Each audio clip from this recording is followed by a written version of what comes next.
Report में कहा गया है कि जिन भी न्यूज आउटलेट या एनजीओ ने धार्मिक अल्पसंख्यकों को लेकर बात कही है, उन पर एफसीआरए के तहत सख्त निगरानी रखी गई।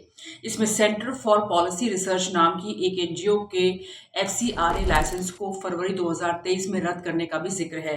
साथ ही आपको बता दें कि रिपोर्ट के मुताबिक एनजीओ सामाजिक, धार्मिक और जातीय स्तर पर हो रहे भेदभाव पर रिपोर्ट करने को काम करते हैं, लेकिन गृह मंत्रालय ने इसका एफसीआरए लाइसेंस रद्द कर दिया।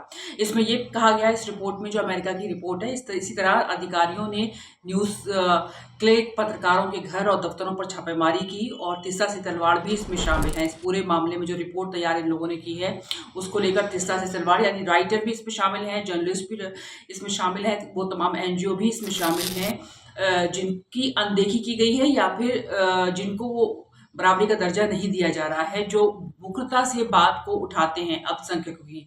ये अमेरिका की तरफ से रिपोर्ट जारी की गई है, जिसको भारत सरकार ने सिरे से खारिज कर दिया है। रिपोर्ट के मुताबिक साल 2023 में भारत में गैर सरकारी संगठनों ने ईसाइयों के खिलाफ हिंसा की 687 घटनाओं का जिक्र किया है, जिसमें लोगों को धर्मांतर कानून के तहत हिरासत में लिया। इन घटनाओं के कुछ एग्जाम्पल भी रिपोर्ट में दिए गए हैं। इसमें कहा गया है कि जनवरी महीने में छत्तीसगढ़ के अंदर एक हिंदू भीड़ ने ईसाइयों पर हमला किया, चर्च में तोड़फोड़ की। इसके अलावा भीड़ ने लोगों को हिंदू धर्म में कन्वर्ट करने की कोशिश की। इतना ही नहीं, अपना धर्म न त्यागने वाले करीब 30 लोगों के साथ मारपीट की गई और इसी महीने 2 ईसाइयों को अनुसूचित जाति और आदिवासी को का जबरन धर्म परिवर्तन कराने के आरोप में हिरासत में लिया गया और उन्हें जमानत नहीं दी। तो धार्मिक आज़ादी वाली इस रिपोर्ट में मणिपुर हिंसा का भी जिक्र हुआ है। रिपोर्ट में कहा गया है कि जून 2023 में मणिपुर राज्य में हिंसा हुई, 500 से ज़्यादा चर्चों को तबाह किया गया, 70,000 लोगों को विस्थापित होना पड़ा। रिपोर्ट के मुताबिक इस हिंसा के लिए देश के गृह मंत्री अमित शाह को बड़े पैमाने पर आलोचना का सामना करना पड़ा, जिसमें यूएन के विशेषज्ञ भी शामिल थे। उनका कहना था कि समय रहते कार्रवाई नहीं की गई। इसके अलावा मणिपुर में जारी हिंसा के चलते देश के प्रधानमंत्री नरेंद्र मोदी को अविश्वास प्रस्ताव का सामना करना पड़ा।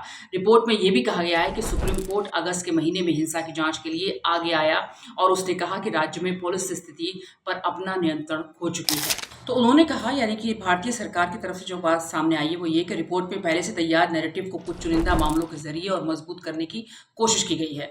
जायसवाल ने कहा कि ये रिपोर्ट भारतीय अदालत द्वारा दिए गए कुछ कानूनों फैसलों को भी चुनौती देते हुए दिखाई देती है।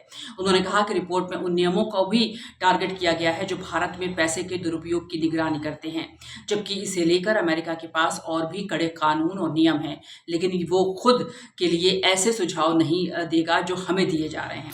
जायसवाल ने यह भी कहा कि मानवाधिकार और विविधता के प्रति सम्मान भारत और अमेरिका के बीच बातचीत का एक अहम विषय रहा है, जो आगे भी रहेगा। साथ ही उन्होंने ये भी कहा कि साल 2023 में भारत ने आधिकारिक तौर पर अमेरिका में हेट क्राइम, भारतीय नागरिकों और अन्य अल्पसंख्यकों पर नस्लीय हमलों, पूजा स्थलों पर तोड़फोड़ और कानून प्रवर्तन निदेशालय अधिकारियों की हिंसा और दुर्व्यवहार के साथ साथ विदेशी धरती पर उग्रवाद और आतंकवाद से जुड़े कई मामले उठाए हैं। जायसवाल ने कहा कि इस तरह की बातचीत दूसरे देशों की राजनीति में विदेशी हस्तक्षेप का लाइसेंस नहीं बनना चाहिए।